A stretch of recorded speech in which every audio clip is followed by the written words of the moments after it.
Hi, friends. You might notice where I am right now.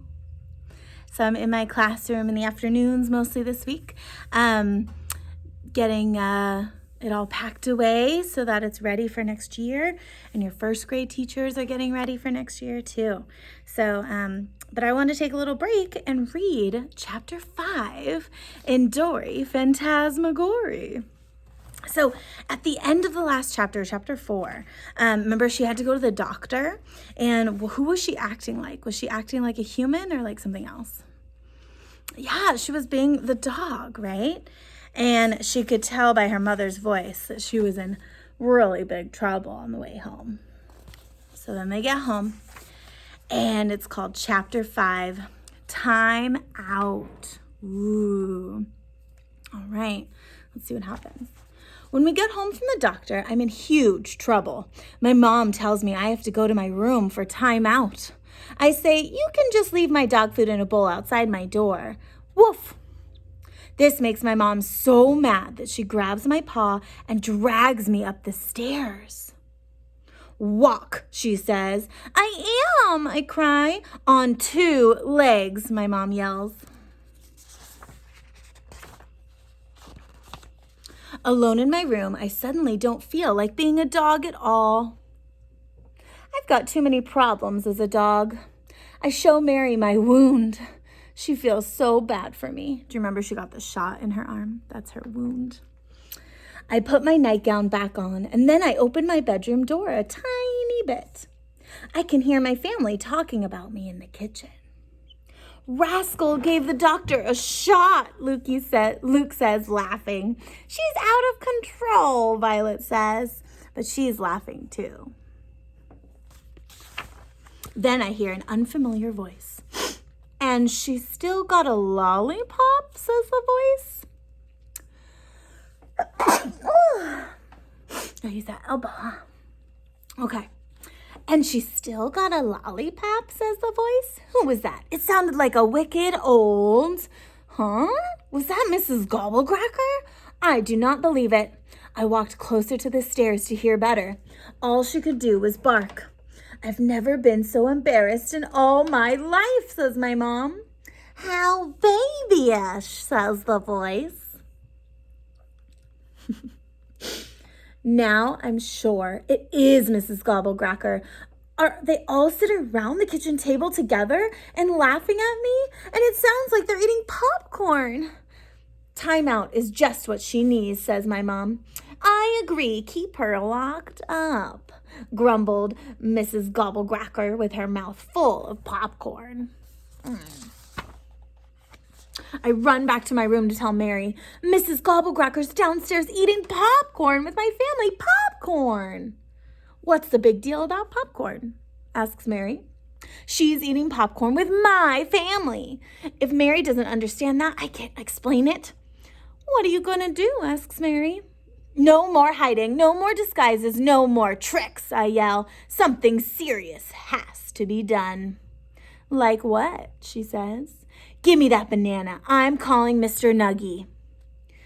Hello, it's me. Mrs. Gobblecracker is eating popcorn with my family. Yes, I said popcorn. I can't believe it either. So, can you come back, please? Whoa, that was fast. There he is.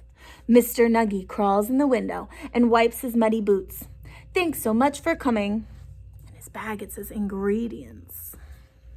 I've brought ingredients for a poison soup, he says. This is how we get rid of Mrs. Gobblecracker permanently.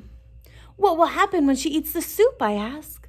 Well, first she will choke a little bit, then feathers will come out of her ears, and then her eyeballs will turn into globby yogurt, and then she'll drop dead. Ah! Oh, I say, hugging him, you are the best fairy godmother in the world. But something isn't quite right. I don't mean to be picky, I say, but could you try and look a little more like a fairy godmother? What do you have in mind? He asks. I run to my closet to get some dress-up clothes. Perfect. Next, we make signs for the door because Mr. Nuggy says we need privacy to make our soup. After we hang the signs, there's a knock on the door. It's Luke. Mom said you can come out of timeout now. No, thanks, I say, and I shut the door. Timeout is turning out to be way too much fun. We don't want any more interruptions, so we decide to send Mary out to be our spy. Tell us if she's coming and wear this wig, I say, and I give her a push out the door. So her signs say, go away, danger, keep out. Now that it's quiet, Mr. Nuggy and I finally start cooking. We make the deadliest, most delicious poison soup for Mrs. Gobblecracker's dinner. Yuck, she'll love it. Ingredients: black olives, electricity, blood tubes and tailbones, dead wolf juice, all the rotten parts of all the rotten apples in the world, and of course, chicken broth.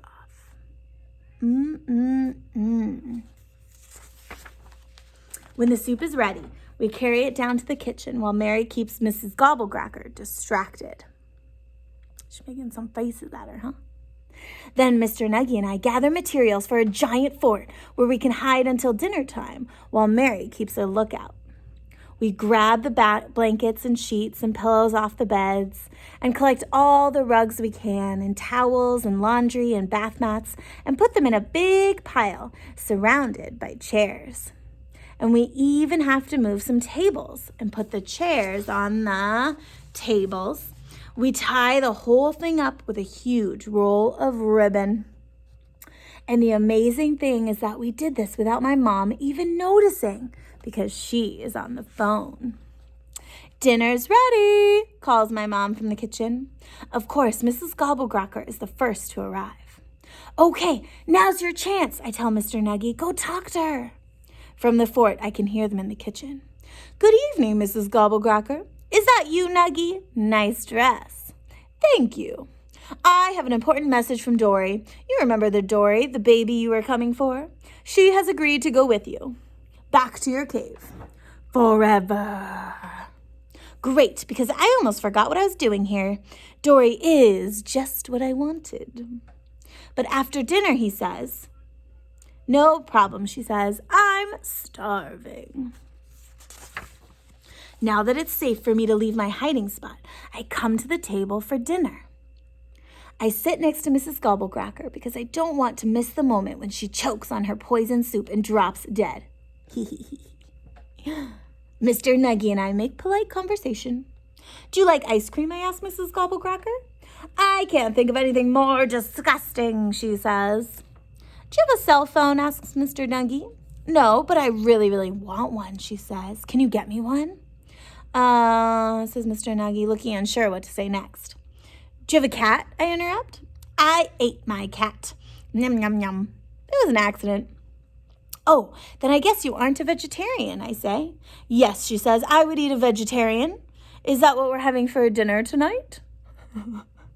We're having soup, says Mr. Nuggy. Just soup. Everything is going smoothly until my dad comes home from work and sits on Mrs. Gobblecracker. Watch out! Can't you see the seat is taken? It is, says my dad, looking confused. You're sitting on Mrs. Gobblecracker, I tell him. Can you please move? It's been a long day, says my mom to my dad. At last, everyone is sitting at the table and sitting in their proper seat. Mr. Nuggy serves the soup. Mrs. Gobblecracker picks up her spoon and tastes her soup. I hope she likes it. Wow, I think it's going to work. She looks, oh my, not dead. I don't believe it. Yum.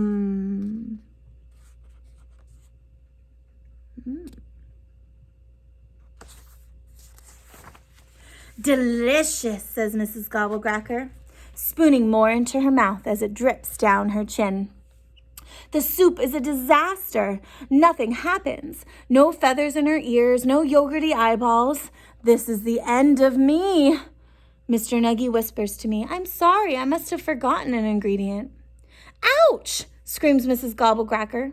Mary bit her ankle under the table. Thanks for trying, Mary, I say, but nothing can save me now. Mrs. Gobblecracker will probably bring me to her cave, I think, and put water in my cereal instead of milk, and put me to bed too early, and not let me jump on her couch, and she won't take me to the library. She'll eat all my Halloween candy. She'll always forget to buy bubble bath, and she'll put soggy sandwiches in my lunchbox. And she'll say my nightgowns are too small and give them away to littler kids. And right when it's time to light my birthday candles, she won't be able to find matches. And she might even cook me in a big pot. I'll miss you all, I tell my family. I was such a great kid, and now I'm going to be taken away forever. Bye, says Violet. So long, says Luke. As I'm being carried away, out of the corner of my eye, I notice baby Cherry in her cradle in the living room. That's Violet's doll, remember? Her sister's doll. Suddenly, I realize I don't need anyone's help. I can save myself. I wiggle out of Mrs. Gobblecracker's arms and run to pick up baby Cherry. I hold her up so high so Mrs. Gobblecracker can get a good look. Take her. She's quieter and cuter. She stares at Cherry. She stares at me, then back to Cherry, then back to me. I take a deep breath and try to look very grown up. Humph, she says, grabbing Cherry from me. I open the door for her, and just like that, Mrs. Gobblecracker walks out the door with stupid old baby Cherry. We're free! Yippee! And then I hear screaming. It's my mom. She found my giant fort. Rascal! What is this mess? When did you do this? Clean this up right now! That's the end of chapter 5. So next is chapter 6. We're going to see what happens. So she got Mrs. Gobblecracker to go away, right? And who did she take with her instead?